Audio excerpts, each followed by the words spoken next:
Harish, the best academy. Hi everyone, welcome to Harish academy. ఈరోజు current అఫైర్స్లో భాగంగా each and every టాపిక్ని మనము డీటెయిల్గా డిస్కస్ చేసుకుందాం. ఇవాళ మన ఫస్ట్ టాపిక్ ఇంటర్నేషనల్ రిలేషన్స్ సంబంధించి ఇండియా ఇరాన్ మధ్య కుదిరిన ఎంఓఈస్ ఒప్పందాల గురించి. Iran external affairs minister, Iran విదేశాంగ శాఖ మంత్రి డాక్టర్ అబ్బాస్ అరాగ్చి గారు న్యూఢిల్లీ పర్యటనకు విచ్చేశారు. ఈ పర్యటనలో భాగంగా ఇరు దేశాల మధ్య కొన్ని కీలకమైన ఒప్పందాలు కుదిరాయి. అందులో రెండు ముఖ్యమైన ఒప్పందాల గురించి మనం డిస్కస్ చేసుకోవాలి. ఇరాన్ ఇది middle east country, middle east ప్రాంతంలో ఉంటుంది. ఇక ఇరాన్ విషయానికి వస్తే గతంలో మనం డిస్కస్ చేసుకున్నాం. ఇటీవల ఒక భూగర్భ క్షిపణి నగరము, అండర్ గ్రౌండ్ మిసైల్ సిటీ బయటపడిండేది ఏ దేశం అంటే కూడా ఇరాన్ అని చెప్పేసి మనం గతంలో డిస్కస్ చేసుకున్నాం. ఇప్పుడు ఇండియాకి ఇరాన్ చాలా కీలకము. ఎందుకంటే ముఖ్యంగా ఈ మిడిల్ ఈస్ట్ అనేది ఎప్పుడూ కూడా చాలా వోలటైల్గా ఉంటుంది, చాలా ఉద్రిక్తలు ఎక్కువగా ఉంటాయి. ముఖ్యంగా ఇప్పుడు ఈ పాకిస్తాన్ నుంచి మనము ఈ పెహల్గామ్ ఉగ్రదాడి ఘటన తర్వాత ఇరాన్ సపోర్ట్ మనకి చాలా అవసరం. ఈ సందర్భంగా ఇండియా ఇరాన్తో ఉగ్రవాదాన్ని ఏ విధంగా ఎదుర్కోవాలని చెప్పేసి కూడా డిస్కషన్స్ చేశారు. ముఖ్యంగా వ్యవసాయానికి సంబంధించి, ఫిషర్మెన్కి సంబంధించి, ట్రేడ్ వాణిజ్యానికి సంబంధించి చాలా చర్చలు జరిగాయి ఇరు దేశాల విదేశాంగ శాఖ మంత్రుల మధ్య.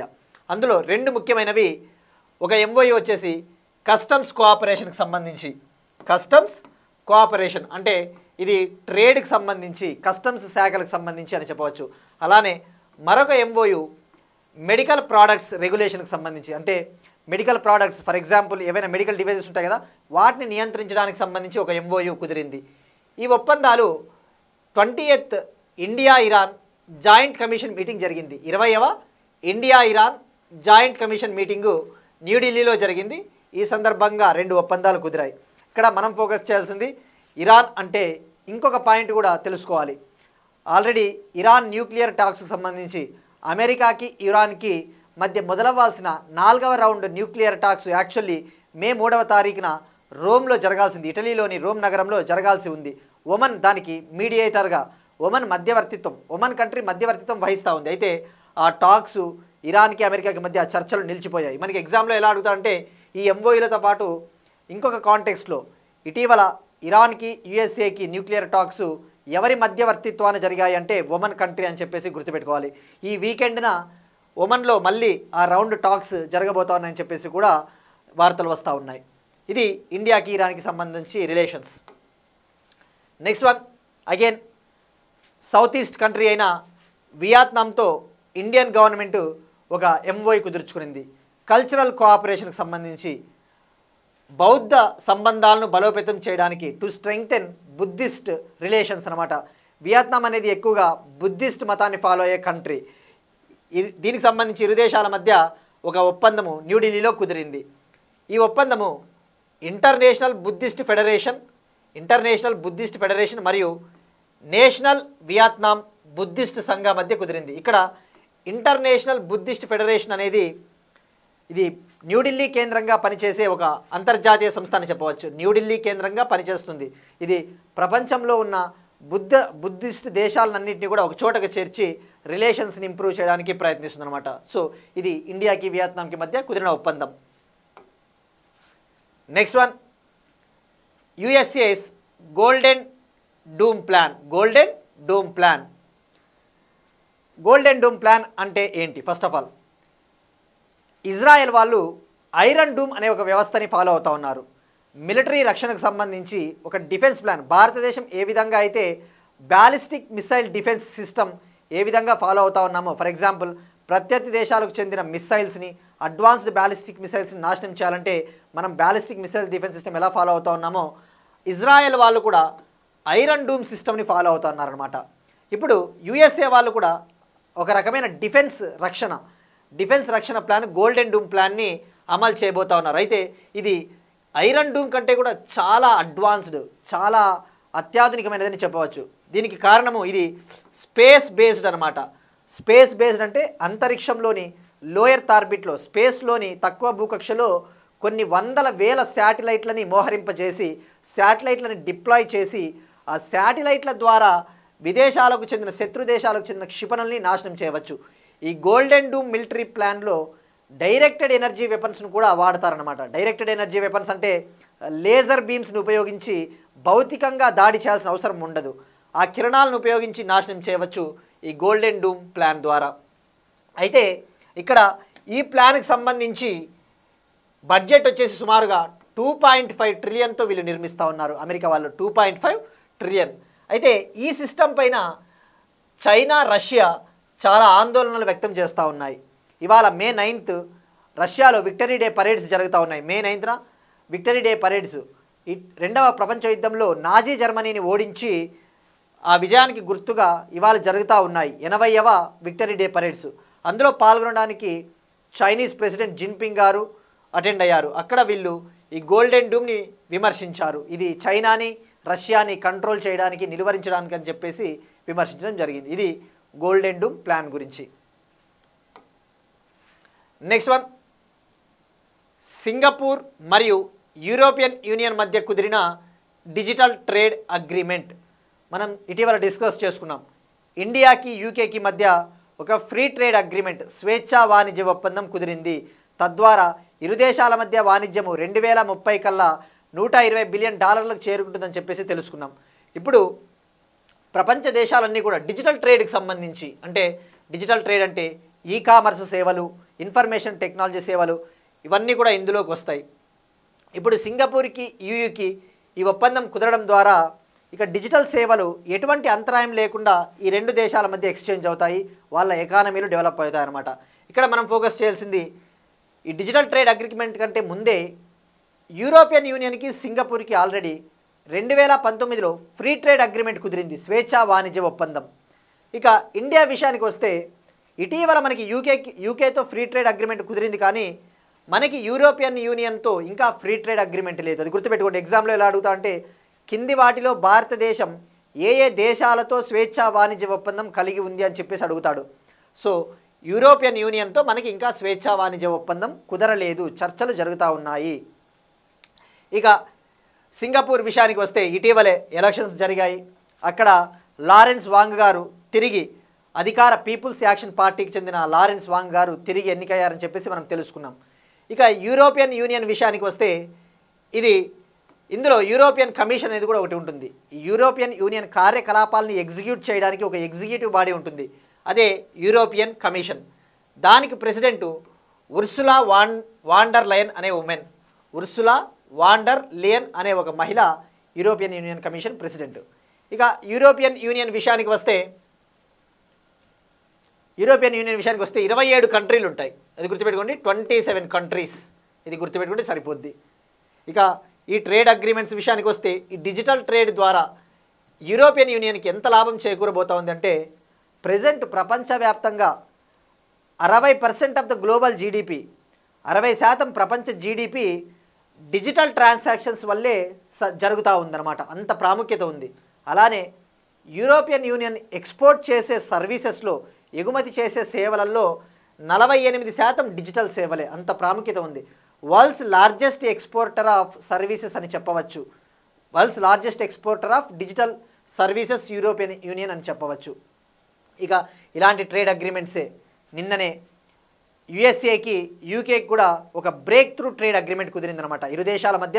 ఈ ట్రేడ్ వార్ ముదిరిన సంక్షోభంలో ఇరు దేశాలకు సంబంధించిన ప్రాడక్ట్లపైన టారిఫ్లను, సుంకాలను తగ్గించుకునేందుకు అమెరికాకి, యూకేకి ఒక బ్రేక్ త్రూ ట్రేడ్ అగ్రిమెంట్ కుదిరింది. సో ఇవి మనకి ట్రేడ్ అగ్రిమెంట్స్కి సంబంధించి. Next one, పాకల్ దుల్ dam. మనము ఇండస్ వాటర్ ట్రీటీని నిలిపివేసిన తర్వాత, పాకిస్తాన్ ఉగ్రదాడి చేసిన తర్వాత ఇండస్ వాటర్ ట్రీటీని మనము అమలు చేయడం ఆపివేయాలని చెప్పేసి నిర్ణయం తీసుకున్నాం. అందులో భాగంగా ఇటీవలే చీనాబ్ రివర్ పైన ఉన్న బాగ్లీహర్ డ్యామ్ నుంచి ఈ డ్యామ్ పేరు చాలా ఇంపార్టెంట్. ఈ బాగ్లీహర్ డ్యామ్ నుంచి నీళ్ళను కూడా నిలిపివేశాం. ఇప్పుడు అదే చీనాబ్ రివర్కి సంబంధించిన ఒక ట్రిబ్యూటరీ, ఉపనది పైన భారతదేశం గతంలో పాకల్ డూల్ డ్యామ్ని నిర్మించింది, పాకల్ డూల్ డ్యామ్. ఇప్పుడు ఆ పాకల్ డూల్ డ్యామ్కి సంబంధించి 1000 మెగావాట్ల సామర్థ్యంతో, 1000 మెగావాట్ల సామర్థ్యంతో ఒక పవర్ లింక్ని, ఒక ఎలక్ట్రిసిటీ ట్రాన్స్మిషన్ లైన్ని నిర్మించబోతా ఉన్నారు. తద్వారా మోర్ ఎలక్ట్రిసిటీని విద్యుత్తుని ఉత్పత్తి చేయవచ్చు. ఈ పవర్ లింక్ని సెప్టెంబర్ 2026 కల్లా అమల్లోకి తీసుకురావాలి, ఇంప్లిమెంట్ చేయాలని చెప్పేసి భావిస్తూ ఉన్నారు. ఇక్కడ ఈ పాకల్ డూల్ డ్యామ్కి ఒక ప్రాముఖ్యత ఉంది. మనకి ఎప్పుడైనా జాగ్రఫీ పాయింట్ ఆఫ్ వ్యూలో మనం ఫోకస్ చేయాల్సింది ఇండియాకి పాకిస్తాన్కి, లేదంటే ఇండియాకి చైనాకి ఇష్యూస్ ఉన్నప్పుడు మనం జాగ్రఫీ పాయింట్ ఆఫ్ వ్యూలో ఆ రివర్ ఏంది, ఆ రివర్ పైన ఉన్న డ్యామ్స్ చాలా important.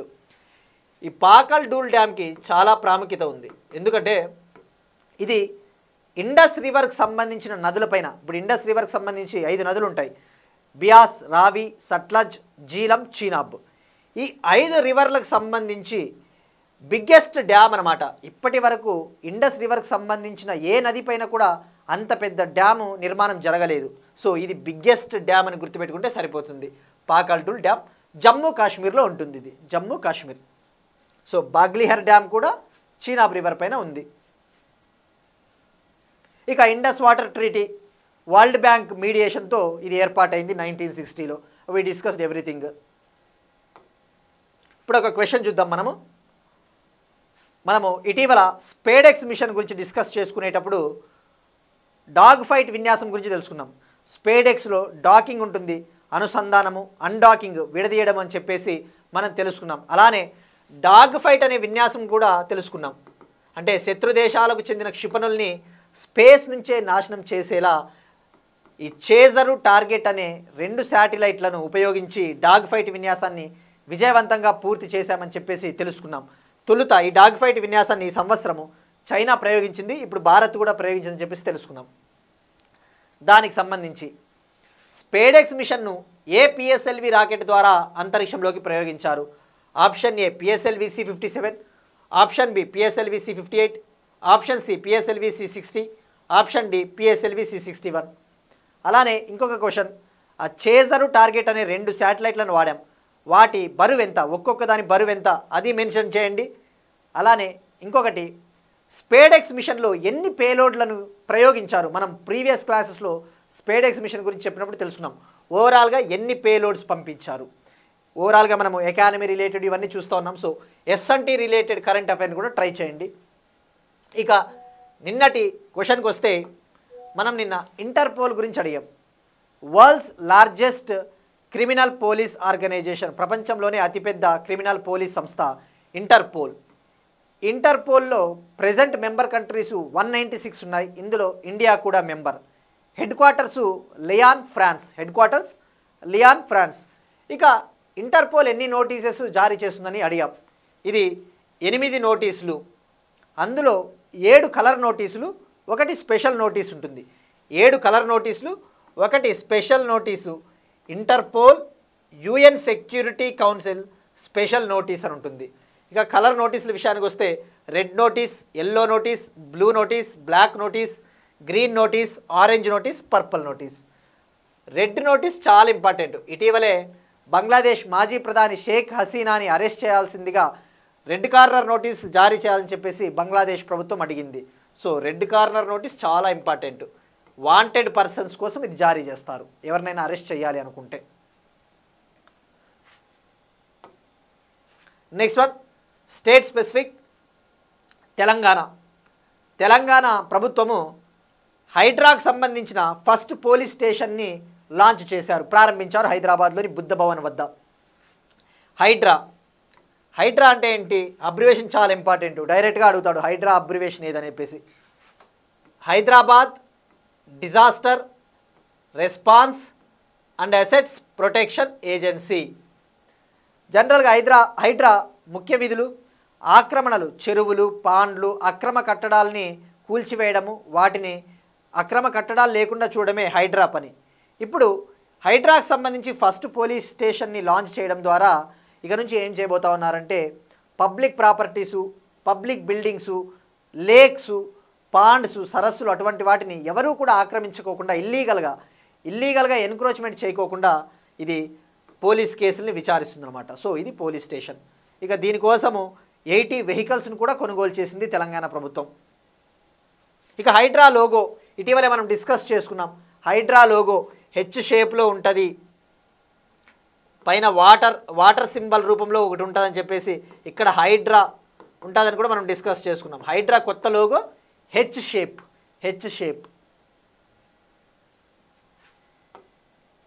Next one again Telangana state సంబంధించి ఒక స్కీమ్ని లాంచ్ చేయబోతా ఉంది తెలంగాణ ప్రభుత్వము.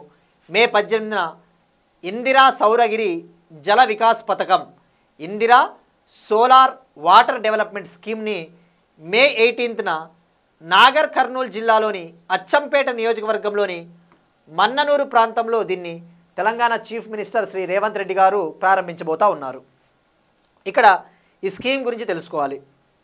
తెలంగాణలో ముఖ్యంగా ట్రైబల్స్కి ROFR చట్టం కింద, రైట్స్ ఆఫ్ ఫారెస్ట్ రైట్స్ చట్టం కింద పోడు భూములని అలొకేట్ చేశారు, వాళ్ళకి ఇచ్చారు. అయితే ఆ పోడు భూముల్లో సాగు అనేది అంత ఈజీ కాదు, ఎందుకంటే వాటర్ ఫెసిలిటీ సరిగ్గా ఉండదు.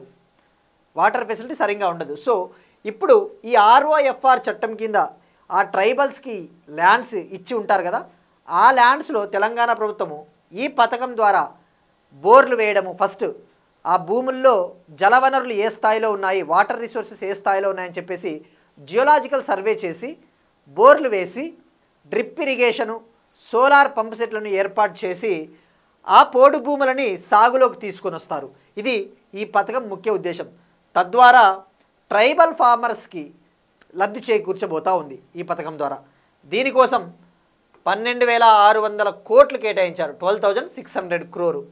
ఇక ROFR చట్టం అంటే దీనినే the ఎస్టీస్ and other traditional forest dwellers act 2006, ఎస్టీస్ and other traditional forest dwellers act 2006. ఇలా సాగులోకి వచ్చిన తర్వాత ఆ ప్రాంతాల్లో, ఆ పొలాలలో అవకాడో ఫ్రూట్సు, పొమగ్రనేటు అటువంటి ఫ్రూట్స్ని పండించాలని చెప్పేసి గవర్నమెంట్ ప్లాన్ చేస్తూ ఉంది. ఇది ఈ పథకం గురించి. నెక్స్ట్ వన్, పాడి పశువులకు ఉచిత కృత్రిమ గర్భధారణ కార్యక్రమం తెలంగాణ.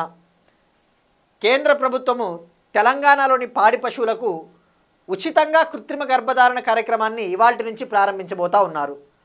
తద్వారా తెలంగాణ రాష్ట్రంలోని 20 లక్షల పాడి పశువులకు, క్యాటిల్కు ఆర్టిఫిషియల్ ఇన్సెమినేషన్, కృత్రిమ గర్భధారణ ఇంజక్షన్లు వేస్తామని చెప్పేసి ప్రకటించారు. జనరల్గా ఈ కృత్రిమ గర్భధారణ ఎందుకు ఇంజక్షన్స్, పశువులకి ఈ ఆర్టిఫిషియల్ ఇన్సెమినేషన్ ఇంజక్షన్స్ వేయడం ద్వారా మంచి బ్రీడ్స్ని, మంచి మేలైన జాతి పశువుల సంతతిని అభివృద్ధి చేయవచ్చు. అది మెయిన్ ముఖ్య ఉద్దేశం అన్నమాట. ఇప్పుడు ఉచితంగా ఈ ఇంజక్షన్లని ఇవ్వడం ద్వారా రైతులకు కూడా ఆర్థిక భారం తగ్గుతుందని చెప్పేసి కేంద్ర ప్రభుత్వం ప్రకటించింది. So 20 lakh cattle in Telangana.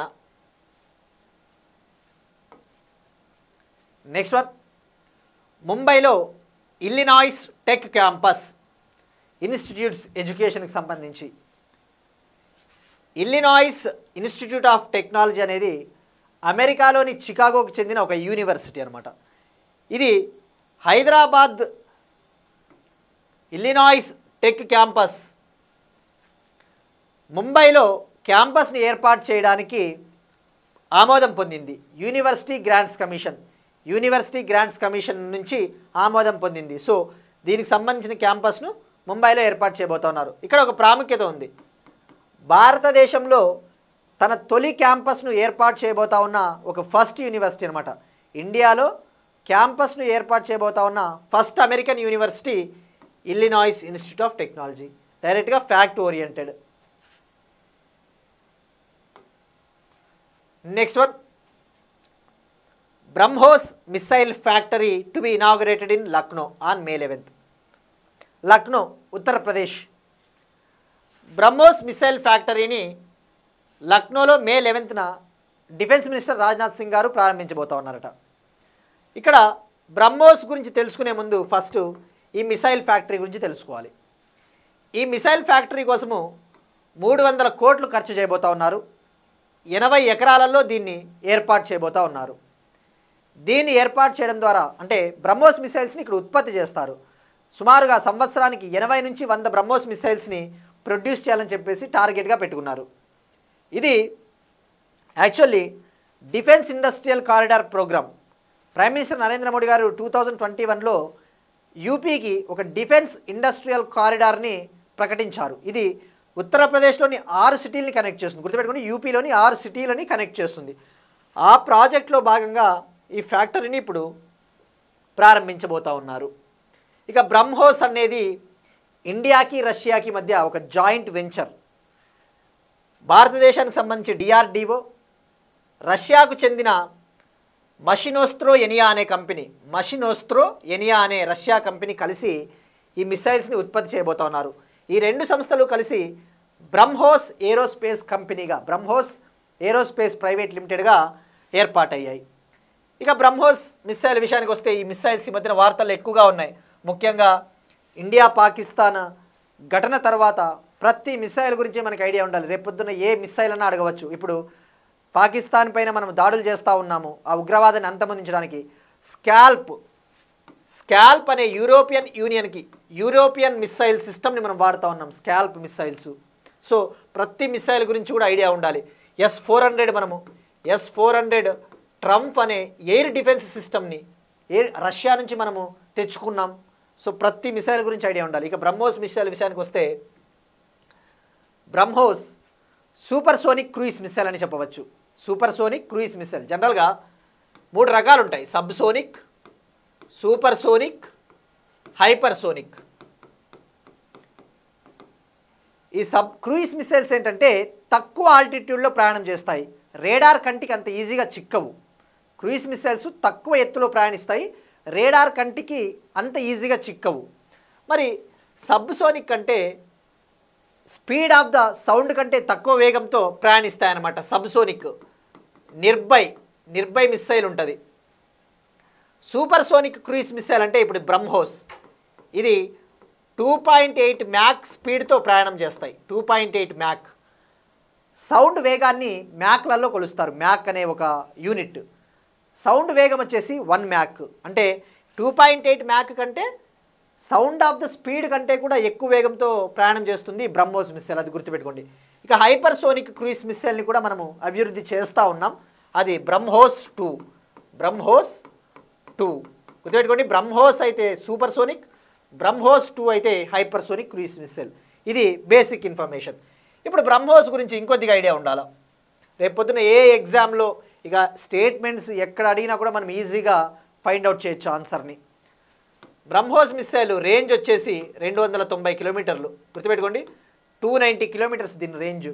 ఇది 2 స్టేజ్ సిస్టమ్ అని చెప్పవచ్చు. 2 స్టేజ్లు ఉంటాయి ఇందులో. ఒకటి సాలిడ్ స్టేజ్, ఫస్ట్ స్టేజ్ వచ్చేసి సాలిడ్ స్టేజ్, రెండవ స్టేజ్ వచ్చేసి లిక్విడ్ ర్యామ్జెట్ ఇంజన్ని ఇందులో వాడి ఉంటారు. సో 2 స్టేజ్లు అనమాట. సో ఇది మనకి కంప్లీట్గా బ్రహ్మోస్ మిసైల్ గురించి.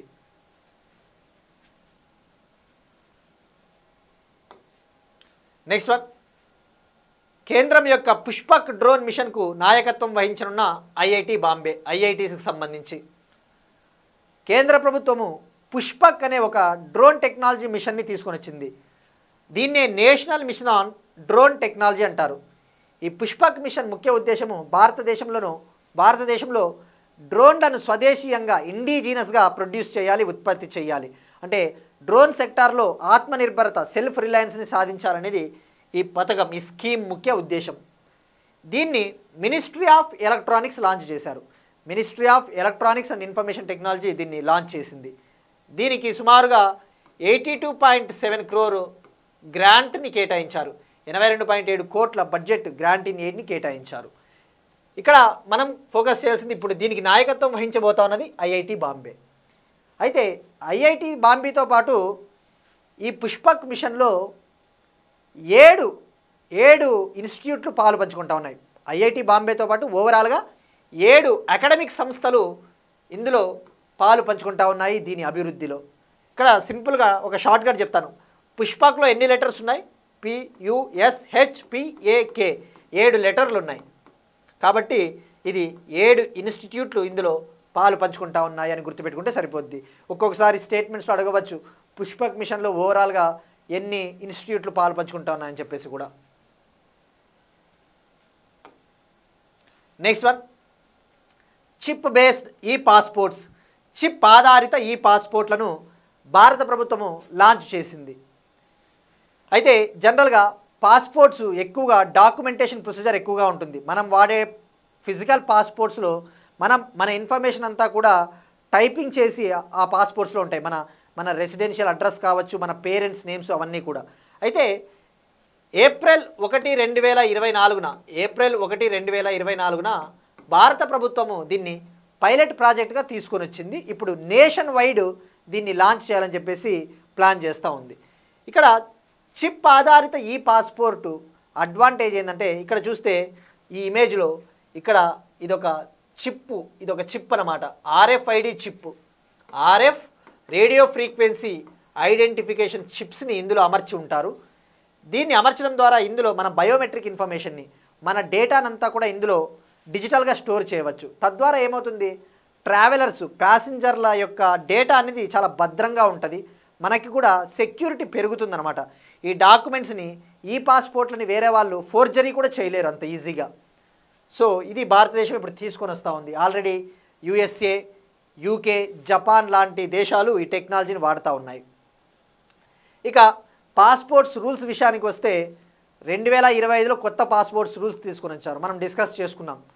ఎవరైతే అక్టోబర్ 1, 2023 లేదా అక్టోబర్ 1, 2023 తర్వాత జన్మించి ఉంటారో వాళ్ళకి ప్రూఫ్ ఆఫ్ సర్టిఫికేట్గా తప్పకుండా డేట్ ఆఫ్ బర్త్ సర్టిఫికేట్ అవసరం అని చెప్పేసి కేంద్ర ప్రభుత్వం చెప్పింది. ఇక ఈ పాస్పోర్ట్లు తీసుకురావడం ద్వారా మన పేరెంట్స్ నేమ్స్ కూడా ఇక నుంచి ఇందులో ఎక్కువగా స్టోర్ చేయరట. తక్కువ కంటెంట్ ఉంటుంది, అంతా ఎక్కువగా డిజిటల్గానే స్టోర్ చేస్తారు.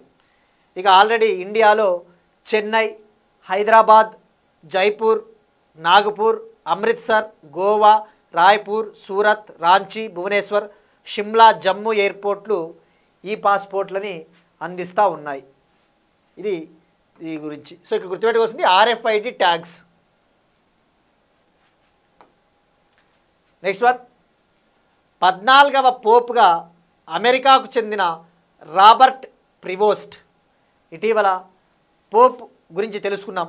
ఇప్పుడు తదుపరి పోప్గా క్యాథలిక్కుల మత గురువు, క్రిస్టియన్లకి మత గురువు, మత పెద్ద అని చెప్పవచ్చు.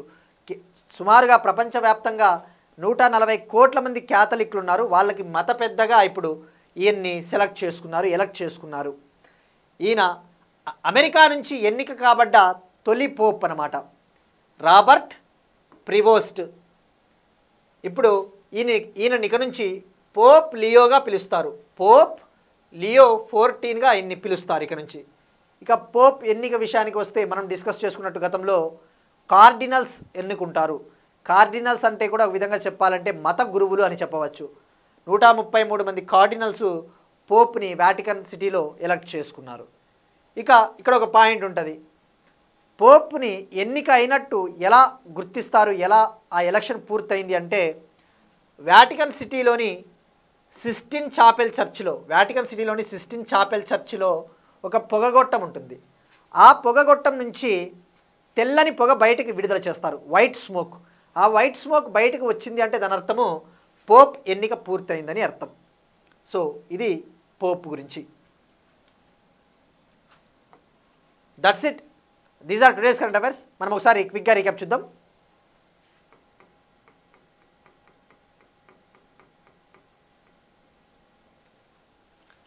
ఇండియా ఇరాన్ మధ్య కుదిరిన ఒప్పందాలు, ఇండియా వియత్నాం మధ్య బౌద్ధ సంబంధ ఒప్పందం, USA's golden dome plan, Singapore మరియు యూరోపియన్ యూనియన్ మధ్య కుదిరిన digital trade agreement, Pakal Dul dam,